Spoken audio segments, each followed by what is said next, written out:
Good evening, friends. This is Sagar here, and today we have Bhagyashree and Mayur with us, who are here to talk about remote working. And I am fortunate to get in touch with both of them because they have been pioneers in this space. Even when the term was not there widely used, they have been practicing it. So first, let me introduce Bhagyashree. Bhagyashree has been spearheading remote work revolution in India by building India's first remote work consultancy, and the name of our organization is All Remotely. And Mayur, so I met Mayur in co-working conference in 2017, and it's been a great friendship since then. And he has been doing a lot of interesting stuff. Uh, Meanwhile, he is focused on building Nomad Go, which is a co-working space in Goa for digital nomads, freelancers, and he's also wanting to do something and help Goa government to make Goa as a destination for digital nomads. So we'll talk about that also. So welcome, Bhagyashree. It's great to have you on this platform. Uh, so may I ask you one thing now, that what is one thing that you have been proud of, in these years of building your remote culture, bring this remote organization? I would have to say the kind of network I've built with remote workers in India and abroad, and definitely that's how I connected with Mayur and you. And it has been a nice ride, a very, very nice learning experience. I've learned a lot, I've grown with them, and I really enjoy the close knitted network and camaraderie that I have with other remote workers in India and abroad. Nice. Thank you. Thank you so much, Bhagyashree. Well, what about you? How has your journey been? It's been very exciting journey. I started working remotely back in 2014, built and managed remote teams for a startup. Uh, then, back in 2017, I started Remote Explorers to make it popular among digital nomads. We ran a couple of retreats for digital nomads who wanted to explore India. And then last year, I ended up starting NomadGov with much planning. And it's been an exciting journey. It's been almost like 8-9 months since we took over this property. Uh, you know, we have done better than what we expected. The reviews are great. People are happy. Most people come here for a month and extend for 3 months. It's been a great journey. COVID has been a little challenging time, but yeah.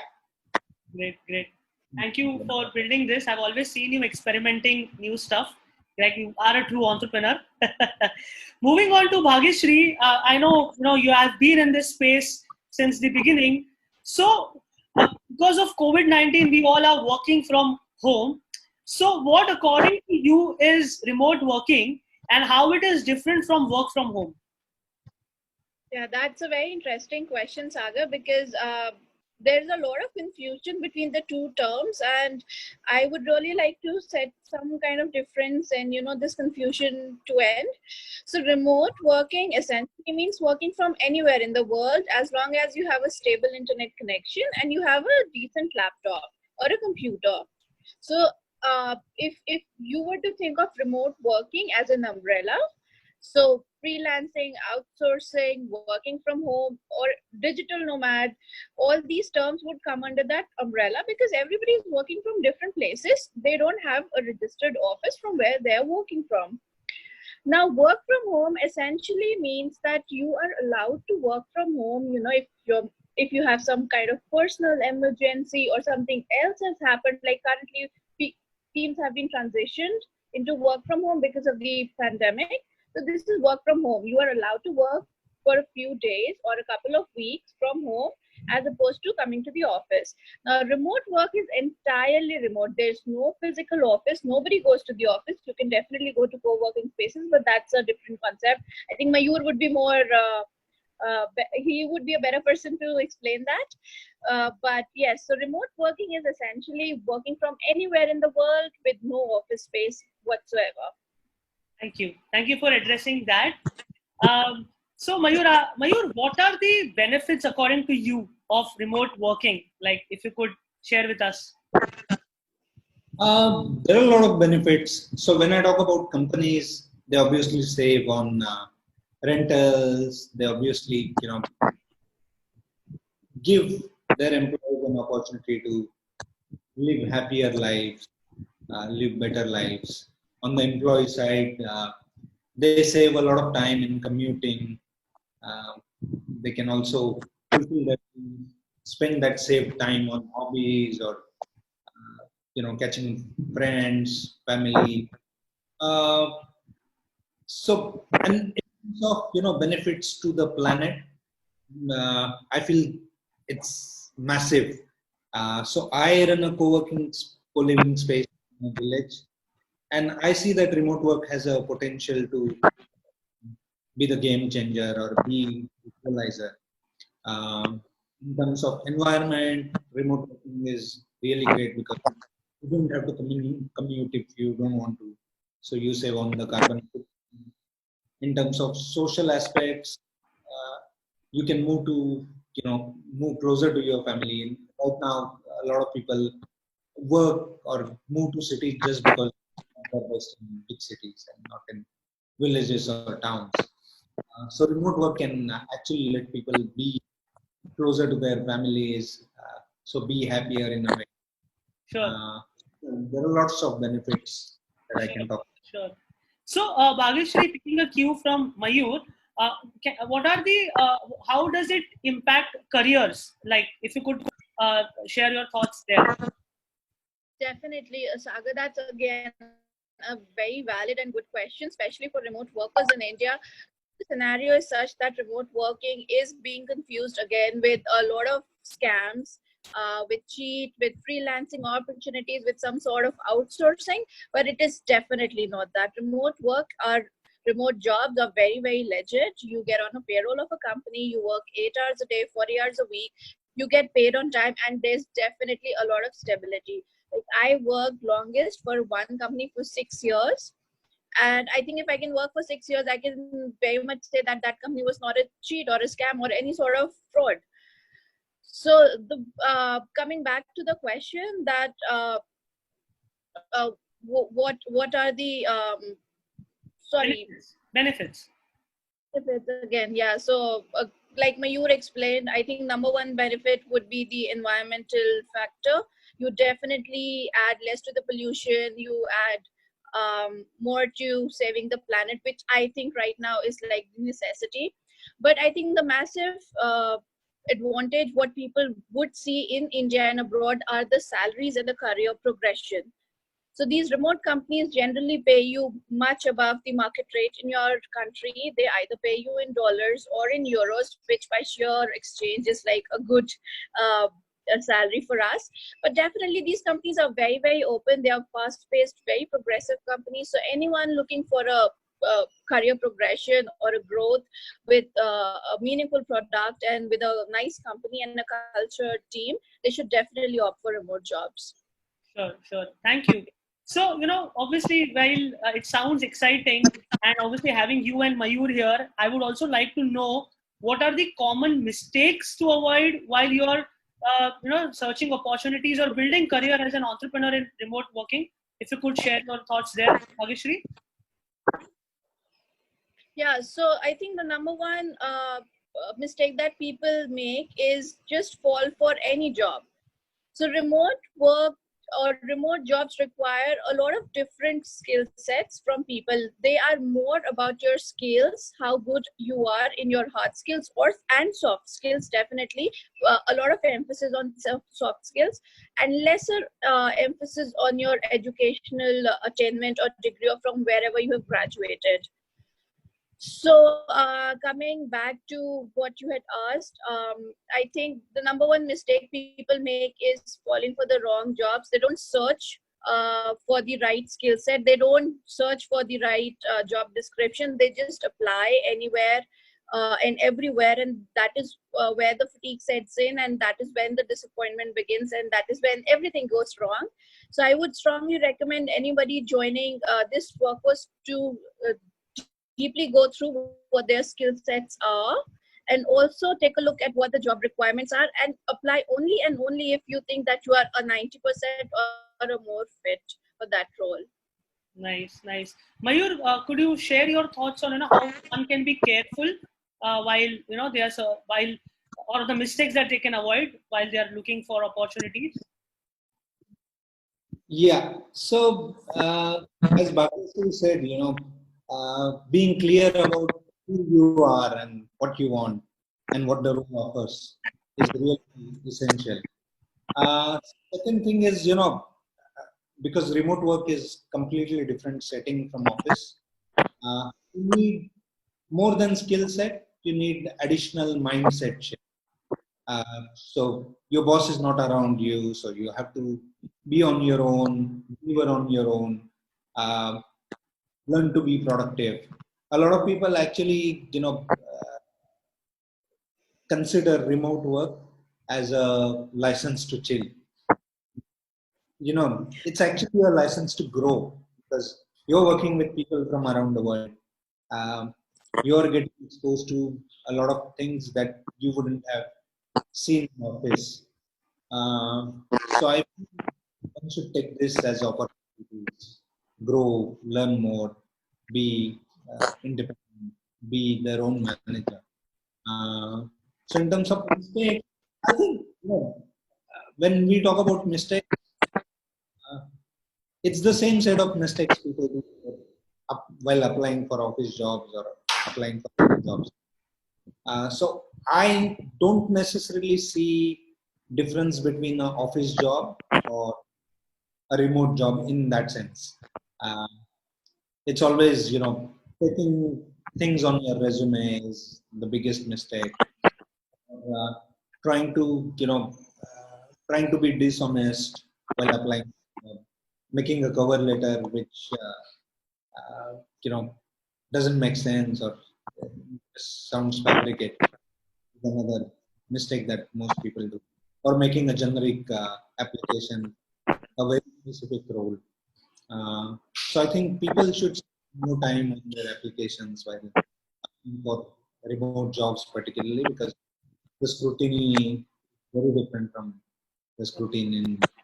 Sure, sure. Thank you, thank you. Yeah, Mayur. Yeah, Bhagesh, you I want think to add something? I think Mayur actually made a very valid point, saying that somehow if we are differentiating between remote jobs and office-based jobs in any manner, it doesn't work because both of them are jobs at the end of it. So whatever mistake you want to avoid while applying at an office-based job is the same thing that applies to remote jobs. And like Mayur also pointed out a very, very valid thing that remote companies actually, because they would never meet you in person, at least until the time you're hired. um, a lot of emphasis has to be given on your resume and cover letter, because cover letter is essentially uh, outlines what kind of a person you are. And remote jobs and remote teams, like I mentioned earlier, they put heavy emphasis on what kind of a person you are, whether an addition of you in their team is kind of valuable to them or not, or you would create a ruckus in their team. So for them this is very important, and that's why everybody should have a very specific resume and cover letter for every job they're applying. Yeah.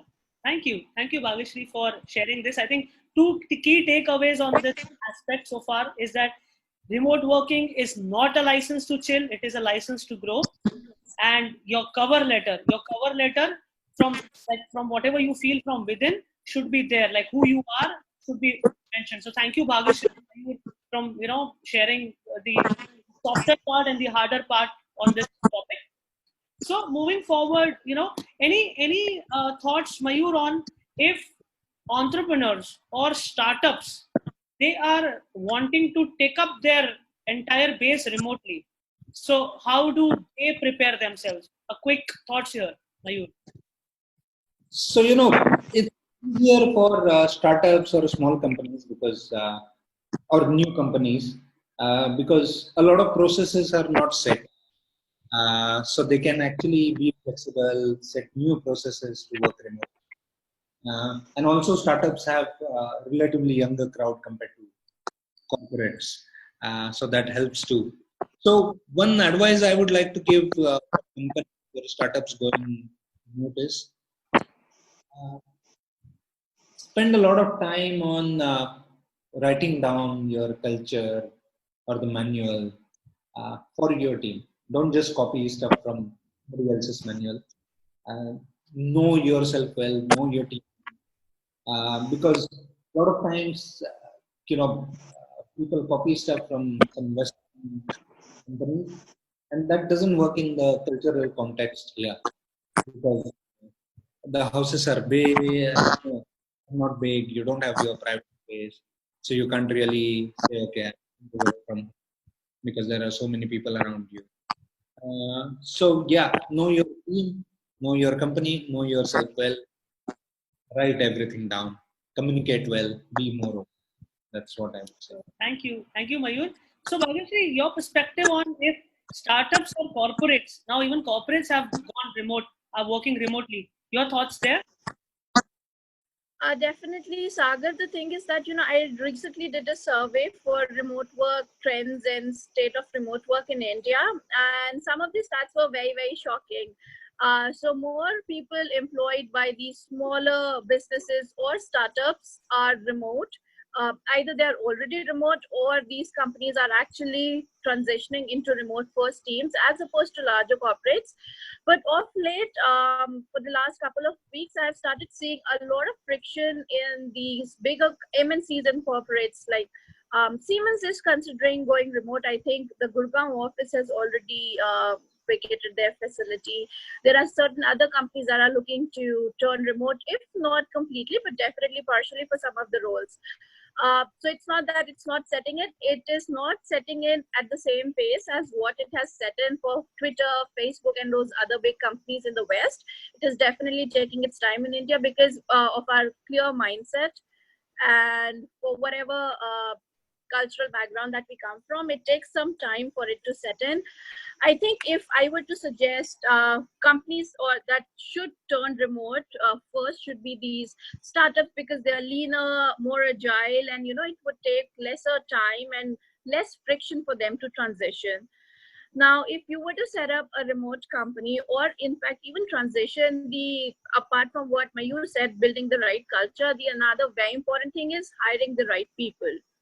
I just can't lay enough emphasis on the kind of recruitment process and the hiring process that one needs to adopt. So basically, if you want somebody to be productive, to be engaged, to be independent, to be a very good remote worker, you need to see the nice fit. You need to see the characteristics and the skills of the person more than what the person has actually achieved or from whatever college they have graduated. So what works in India is like if you have a tag of one of these big B schools or one of these big engineering colleges, everybody takes you for granted to be an awesome worker, and that you would be like a part of their success story, putting them up in the unicorn club. It doesn't work that way. From my experience working with international remote teams, I've seen, so my background is actually law, and I started working in marketing before I got an MBA in marketing. And there are people who are CFOs who have a background in engineering. There are people who are designers who have a background in accounts. So your educational background really doesn't matter. How well you do your job actually matters. And for that, it has to come from the beginning, from hiring the right kind of employees. And as yeah, just give me a moment. And as said before, copying up resources from the internet, from whatever people have written on the internet doesn't work. It's like you're trying to start a BMW car with a scooter's engine. It won't work, right? So for a BMW, you need a BMW's engine. So that is why you need to reach out to the right advocates who understand your cultural, traditional, your entire hierarchical background, and that's how you need to consult with the right people. Thank All you. yours, Mayur. Yeah, Mayur, please share quick thoughts. Yeah, so I was just saying, I echo your thoughts. That's why I raised my hand. So I'm a financial analyst turned a manager, more of a manager of remote teams, and then I moved on to be an entrepreneur in a completely different setting. So yeah, I think in Indian context, it will take time to understand these movements of the underlying factors. Yeah. Yeah. Sure, sure. So great. It has been a wonderful conversation. So one quick question here, Mayur, that can this pandemic globalize remote working? What do you think? So, when I talk about remote working, it's already globalized, right? You can hire from anywhere. Your team can be anywhere they want. So I worked for a startup and the team was spread between US, Canada, Argentina, Mexico, and I was perhaps in different places every quarter. So remote work is already globalized. Um, it's about adoption to remote work and how you deal with it. So some companies may not take the full advantage of remote work, saying that okay, we just want to hire people from within 20 kilometers or 100 kilometers. Some companies would say, okay, I have access to the talent from around the world, so why not? So it really depends on the culture that you put in your team and your company. Um, in terms of living, I would say it's the other way around. Uh, I feel that smaller communities is the future.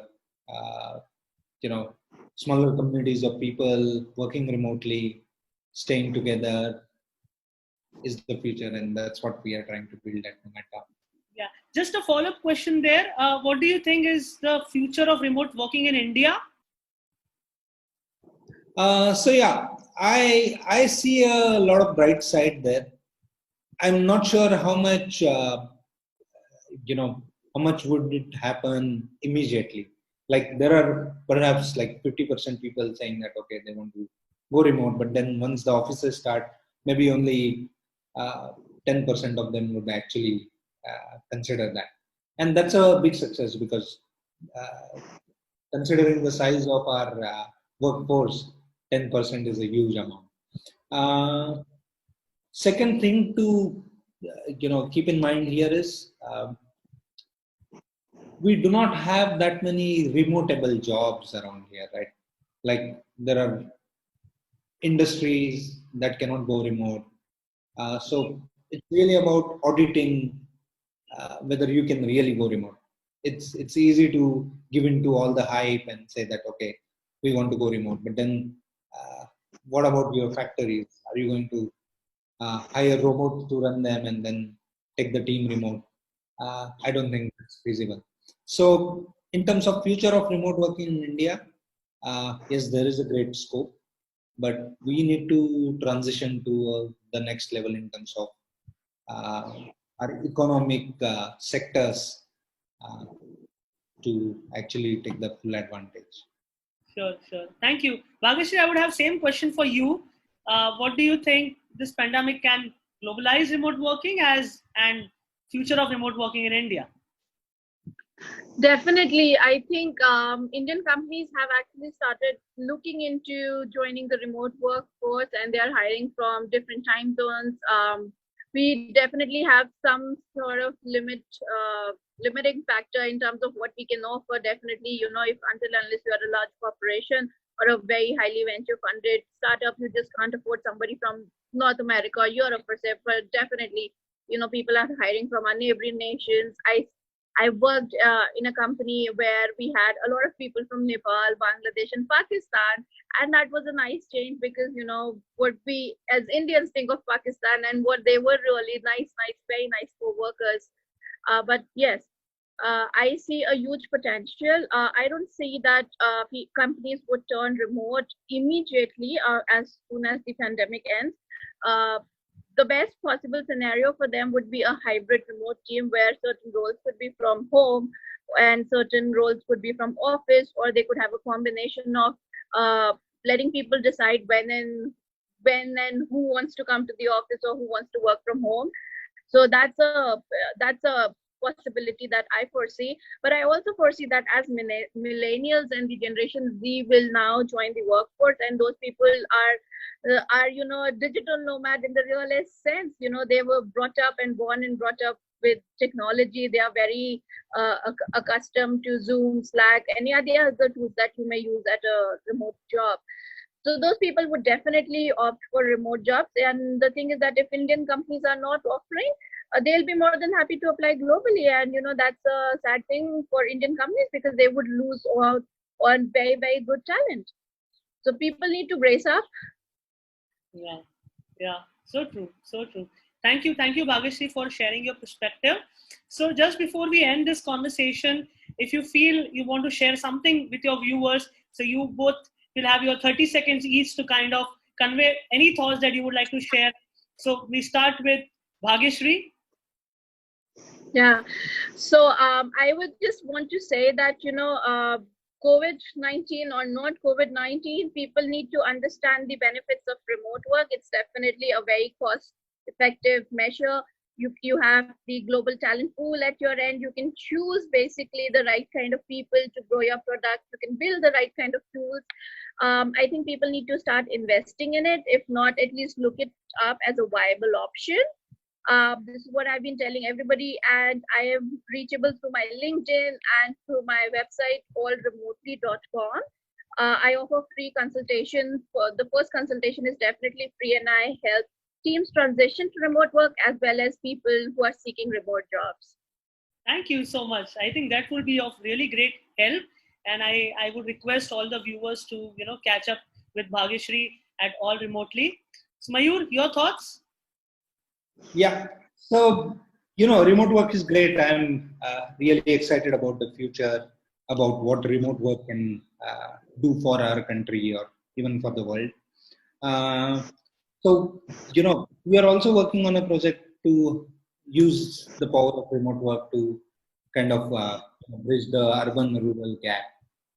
So, remote workers can base themselves anywhere. So, why not be in villages and educate the villagers on simple things like using UPI or using social media effectively, and even programming for that matter, if that that's the case. So, if any of the viewers want to work from Goa, you are welcome to NomadGov. You can check out the website nomadgov.com. And I also advise companies. I'm a little swamped right now with so many projects. But I also advise companies on going remote or putting the systems in place. If I'm busy, people can always go to Bhagyashree for the same. And we both are partnering up for a lot of things, Sagar. I think this is the right platform to let everybody know that we are building a lot of things together for remote work scenario in India, and we just want to facilitate it at all ends. Sure. So, thank you so much for giving your valuable time and sharing some great insights that can create tangible value in the lives of who are wanting to take up remote working sincerely. And apart from this conversation, I wish you all the best, and thank you for being folks that are genuine about remote working. You find people who are there who are building a lot of stuff, but then thank you for leading the way on this path. So thank you. Okay. Thank you so much for having us. Yeah. Yeah. Pleasure.